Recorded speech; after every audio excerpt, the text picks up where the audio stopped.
just following up on your emergency declaration request last night, can you just talk about the decision to make that for the Potomac River and the spill there and the expectations of help from the federal government? I think we will always look for coordinated, ways to coordinate, let me say that, across state lines and federal and state lines. And we always look for ways to recoup what has been expended, whether it was DC government funds or DC water and DC water ratepayer funds. And an emergency will allow us to seek reimbursement for DC water. Yes. Mayor, a follow-up to that question. I was reporting on this morning, talked to a DC resident by the Georgetown waterfront. His response was that it sucks that this declaration is coming now. Thought it should have come sooner. Can I ask you, why is that coming now and after the president got involved in this? Well, it is not as straightforward as you or others may think in terms of getting an approval for a declaration for a project that's not in your jurisdiction. And so I think that the president rightly signaled that that they could be helpful, especially financially helpful. But to your point, why it doesn't, nothing about the response changes because of the declaration other than, or it could change, but for sure, our ability to work with our federal partners on the financial implications of the response. So is it your opinion then the governor of Maryland should have made the request? Oh, I think it's complicated. But we have the ability. DC Water serves DC, Maryland, and Virginia. DC ratepayers support DC Water, as do businesses and entities in Maryland and Virginia. And I think it's very important that we try to keep them whole. Yes. Mayor Bowser, I'm just wondering, somewhat following up on that, when I first asked you about this a month ago, you hadn't been briefed. Your city administrator dismissed it as a Maryland problem that had been contained. It took weeks after that before Department of Environment started doing expanded testing. And as recently as this week, your head of the Department of Environment dismissed the safety concerns of recreating in the river, going so far to say it's safe to eat the fish. And so I'm wondering, what a lot of people are asking in the public is, what took so long for the DC government to take this as seriously as you are now taking it? No, Mark, I have to correct you. We've always taken it seriously. You asked me a question, I'm responding. So my response is my response. You don't have to like it, but it is my response. We've always taken it seriously. When you first asked me about it, I didn't say I hadn't been briefed. I said I wasn't going to answer any questions about it. And that is always, and when my city administrator said it had been contained, it's very complicated about the temporary repair that had been made, but that's true. A temporary repair had been made. Okay, I'm not going to keep going back and forth. Any other questions? No, I'm answering you. You're shaking your head. I'm not going to do that, Mark. Because it's been a month. This is the All right, first just time, what is your question, Mark? This is the first time the public has heard anything from you on this disaster that Because DC Water has been communicating about the DC Water response. Declaring a public emergency does change our communications posture from the district, but I think you also have to be fair about their response, and perhaps they haven't clearly communicated that, and I think that everybody deserves for that to change, and that will change. So last night, Deputy Mayor Pia, in the press briefing, when asked, because it seems like you're taking a more active and a more lead role in this, I think that's fair to say. We've set up, and you are familiar, and the public is familiar with our emergency response apparatus. That's not to say that it hasn't been engaged, because it has, but it will be formally engaged with a public emergency. So, but last night I asked several times of Deputy Mayor Pia, who is now in charge? Who's in charge? And she said repeatedly, nobody's in charge. And so I'm wondering if you can square that circle for us. I mean, who is in charge of is it DC Water is still the lead on this, or have you taken the lead now in this situation? Is DC taking the lead? Mark, we have an emergency response regime that functions as a way to coordinate among all entities involved and engaged. We put it in place, for example, during COVID. We put it in place in other instances where the whole of government needs to move in the same place. And so we will have that, and I'm at the top of that structure in every emergency response. And in every emergency response, there's a lead responding agency. This one is a little bit different because the lead responding agency is not a DC government agency, but a quasi-government agency. So that's the only difference. Yes. Thanks, Mayor. A few questions about this bill too. Sure. So has the White House or FEMA responded to your letter from yesterday with any offers or any commitments about? I don't think we have gotten a formal response yet. And is there a timeline under which you expect that response? I don't know. Okay.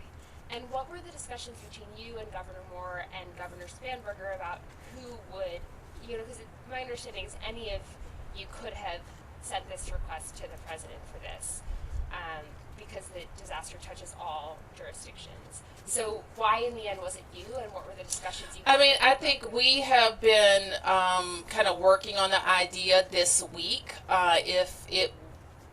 If we thought that we would get approved to advance an emergency request. I've had a conversation with Governor Moore about it to let him know that the district would likely proceed in that way. My staff has had staff-to-staff conversations with Governor Spanberger. Yes. Sorry, just one more follow-up on your answer to Stephanie earlier to make sure I'm clear. Were you saying that nothing would have changed about the actual response, the bypass, the repairs, all the work that DC Water has been doing down at the spill site if you had declared an emergency earlier? Yeah, I don't think so. I shouldn't say that in a declaratory way because, I don't know, maybe EPA would have been there to test, but EPA has been there to test. I think DC Water would still be the responsible agency for putting the repair in place. And the repair was put in place, and this does not mean to dismiss the enormity of the spill because it was an enormous spill. But I think they got it in place in 5 to 6 days, which is, as I understand from engineers who do this type of work, a pretty remarkable response. Now, that's not to say we still have a lot of concerns because repairs can fail. Spillovers can continue until the permanent repair is put in place. And I want you to take this generally, general response is the repair and getting to the planning for a permanent repair has not been slowed by an emergency declaration. What an emergency declaration speeds up in some ways is consideration for how we recoup costs. Yes. Mayor Bowser, sorry, follow up on this bill as well. Mayor, DC Water has been evasive when asked if this would fall on DC Water customers. I know that this is a concern for you and obviously the reason why you took this step. What conversations are you having with DC Water so that people that live in DC don't have to pay for these repairs? Well, I've tried to address that question already. This is a DC Water asset. And if for people to understand, think of 72-inch wide pipe that's pretty old and very long. And I think everybody knows, if you don't know, the break in this pipe did not occur in our jurisdiction. So DC Water is responsible for fixing its pipe. And all of us who are DC Water customers, we are DC Water. There are DC Water customers in Maryland, and there are DC Water customers in Virginia. And so part of what I also laid out in my request to the White House is, yes, let's deal with this. But there are other ways that we think that the federal government can help speed up capital investments in the DC water infrastructure. And we are different.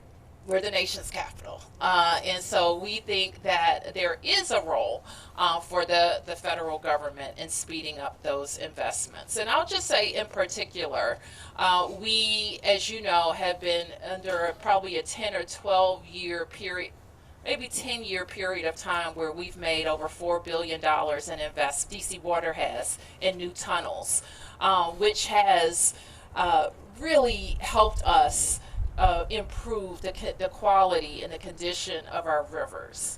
But that $4 billion was $4 billion not spent on other capital investment. And so we do see a role, and another reason to engage in a more coordinated discussion with the federal government is to start that conversation, not start, but continue the conversation about how they can be more helpful on DC water assets. Yep. And then is there concern at all that this could impact, we have cherry blossom season obviously right by next to the Potomac. I'm kind of not gonna address that because I need more information. Who hasn't asked? Yes. Good afternoon, Mayor. Question for you then for Ms. Feeney and Mr. Hunter after.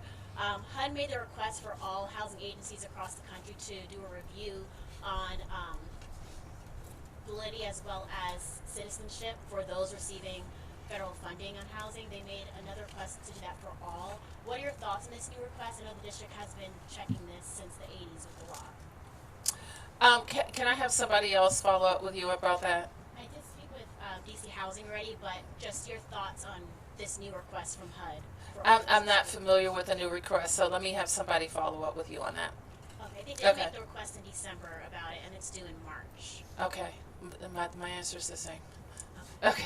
For Ms. Beanie and Mr. Hunter, you guys have, of course, done this community center. I remember in the fall you mentioned there's a list of others that you're excited to do get done. In a lot of our talks about what the youth need for all the challenges they may face, you mentioned just more and more and more. What is your true vision for what the district, Ward 7, Ward 8, all the wards look like when your projects are completed? Thank you for the question. I think, as Muriel Bowser said, each recreation center has its own personality and has its own set of amenities. And so our goal is always to maximize those amenities in the community. We do look at where our youth live, where they go to school, where they're willing to travel and hang out and participate. And so if it's our mobile studios, if it's our broadcasting, if it's our podcasting, if it's our e-gaming, we take all of those things into consideration. So our vision is really for every child to have access to what they desire. Okay. Last couple. Mark and then Steph. If I could just, two quick questions. One, can you give us any update, or DC taxpayers any update on decoupling, or when there may be some firm guidance from the DC government now that President Trump has signed that? I know March 3rd is the end of the emergency legislation. CFO says he's waiting for the AG. Can you give any guidance to taxpayers? I think the CFO will be the person who gives he's our tax man, and he's going to have to either affirm the tax date or announce a new one. Do you have a timeline on when residents might hear from? I will have to get back to him on when he expects to say that. And then if I could just take another swing at my earlier question without editorializing as you answer. Me? I will not editorialize as you answer. Yeah, yes. Can you just explain why it has taken this long for you to address the public on the sewage spill, and why it seemed that members of your cabinet had downplayed the serious nature of this spill, and up until the last 48 hours, where it seems to be, as it seemed to be now, it's a public emergency? Mark, I don't agree with your assessment that we downplayed it. we take it very seriously, and we have been following DC Water, who has been responding to the fix and the permanent fix, the long-term replacement of infrastructure, and what will be remediation. And there will be, necessary remediation around the site for sure. I regarded it as, in watching DC Water as the experts in this, need to talk about how the repair is going. And so to the extent that the communications hasn't been as rapid, that's regretful. And I certainly know that we can help in making sure people have as up-to-date information as we have, and communicate that through our offices or in support of DC Water. I very much appreciate it. If I could just Yeah. clarify, when you say the speed of information has been regretful, are you speaking about from from DC government's response or DC Water's response, or both are regretful? No, I think that DC Water is the best agency to answer questions about the fix. And we certainly can, I certainly can explain what DC Water is doing and what the DC government is doing to support us, to support them. Our agencies, obviously, that are implicated are DC Health and DC Department of the Environment, and now our Homeland Security apparatus. Yeah. Just a clarification on another response, Mayor. You were talking about how there was discussion this week on, I guess, who, if they thought they could get approved, should submit for the disaster request. Does this have to do with politics, or is there something else that was involved here? For me, it has to do with when I make a request, I want to get it approved. So we are kicking the tires from legal and operational vantage point of whether we can get it approved. So no, it doesn't have anything to do with politics. And then Ms. Thiene? There's a community question for you here. A woman was asking, more so, if you could affirm to the community that kids are going to be welcome. This person, I don't know if she's still here, but she was mentioning there's frustration apparently that when kids go into rec centers, they're asked, how can I help you, and not just welcomed in. Can you speak to that? I will say that all of our recreation centers, we serve young people all the time. We have after-school programs, summer camps, all throughout. So our recreation spaces are a safe, warming, and welcome space. Even during the snowstorm, we serve people. So we don't close our doors to young people ever. Do you think though that might turn some kids away if they're stopped and asked? Do you think that might turn some kids away? Our goal is to make sure that we program and offer amenities that young people will want to come inside. Just really quick, you mentioned when you make a request, you wanted assurance in advance that it would be fulfilled, or that you would get a good response. And I'm wondering, were you at the meeting at the White House, or like what assurance did you get from the White House and or FEMA that your request would be honored? We haven't gotten any that it would be honored. What we usually do is talk through all the steps with our FEMA folks. But I have had, outreach from the president's team, and that would indicate to me that they're supportive of the request, and it's the president's decision. Thank you. Okay, thank you.